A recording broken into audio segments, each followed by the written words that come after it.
বন্ধুরা, আজ বানাবো বিয়েবাড়ির কাশ্মীরি আলুর দম।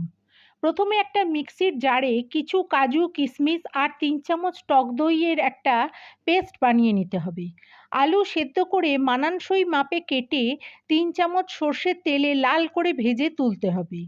ওই তেলে ছোট এলাচ, লবঙ্গ, দারচিনি, একটু জায়ফল, জয়িত্রী থেঁতো করে ফোড়ন দিতে হবে। ফোড়নে সুন্দর গন্ধ বেরোলে আদা, মৌরি, কাঁচা লঙ্কা বাটা জলে গুলে কড়ায় দিতে হবে। 2 মিনিট কষিয়ে দই, কাজু কিশমিশের পেস্ট আর 2 চামচ কাশ্মীরি মির্চ দিতে হবে।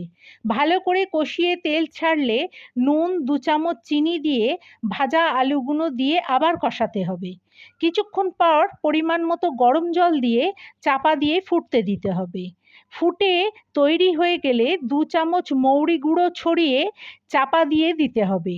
এবার পরিবেশন করুন কাশ্মীরি আলুর দম।